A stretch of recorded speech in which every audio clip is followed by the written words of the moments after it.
Yeah, well, we will talk Manchester City now with European football expert Kevin Hatchard, who joins us now. Kevin, very good evening. So let's start with Ryan Shirky then. Good deal for City? I think an incredible deal. I think he is somebody that has enormous potential. If you look at his season that he's just had, he's finally found consistency. We've known for quite some time how talented he was. It was always going to be about whether he could put that together game after game after game, and he's done that. He's scored goals, he's made goals, not just in Ligue 1, but also in the Europa League as well. And this is somebody that very much feels like he's ready to take the next step in his career. If you look at what he did for France, for example, in the semi-finals of the Nations League, completely changed that game when he came on against Spain. France were down and out, and he nearly dragged them all the way back, scored a brilliant goal. And this is somebody who can play in multiple positions as well. I think City fans should be immensely excited about this. Indeed.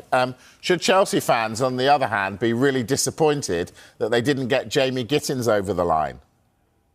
I think that may well happen in the fullness of time, but it obviously isn't going to happen in time for the Club World Cup. But in a way, we shouldn't be surprised. I mean, it wasn't that long ago they were being linked with a move for 35 million. That was never going to be enough to land Gittins, because the thing you have to remember is that he is Dortmund's big bargaining chip for this summer. They don't have that many saleable assets, and they see him as somebody that, if they are going to let go this summer, is somebody they want to extract the maximum value from. He doesn't necessarily fit in with their current coach, Niko Kovac's methods or system. He wasn't a regular starter towards the end of the campaign, but he's still somebody who has immense talent, and Dortmund know that.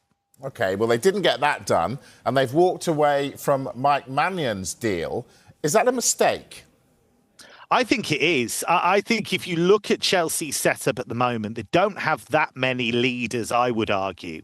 And I think he's somebody that still has a lot of years left in his career, but he's got a lot of experience. You're talking about France's number one. Has he had a great season? No, not particularly, but Milan didn't in general.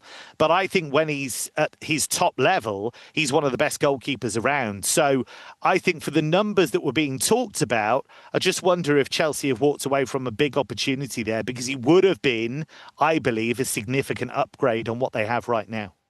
I know you know Jeremy Frimpong, so let's start with him. How good a deal is that for Liverpool?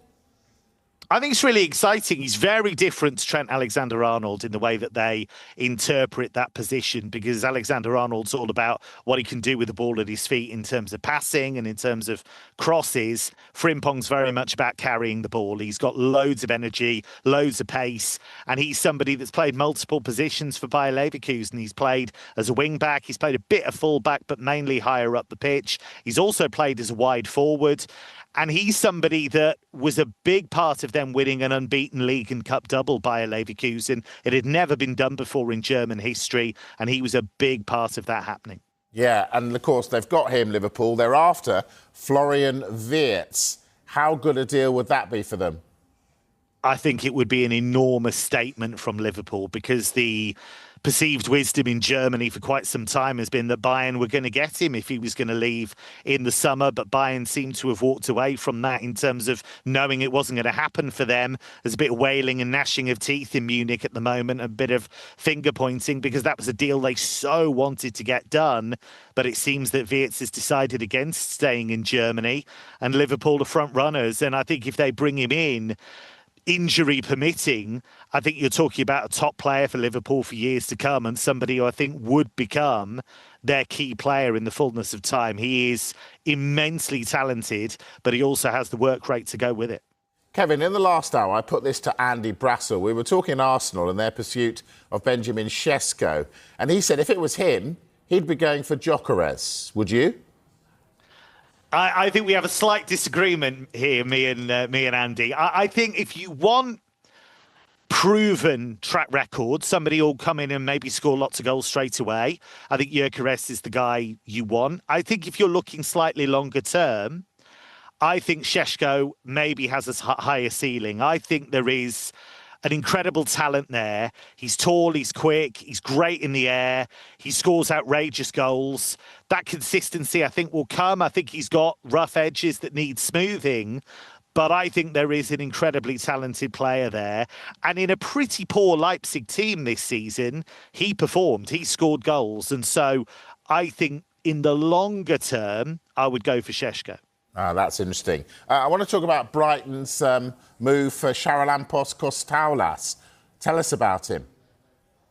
Yeah, he's been a regular scorer at youth level for Greece. He's been a regular scorer for Olympiacos at youth level, and he seems to have made that graduation to senior level very well. He's been playing in the Greek Super League, where Olympiacos did very well. He's also been playing in Europe as well, and he's been seen as a bit of a rising star in Greek football for quite some time. And of course, they've already brought in Simas as well. They brought him in and loaned him straight back out to Nuremberg, his previous club.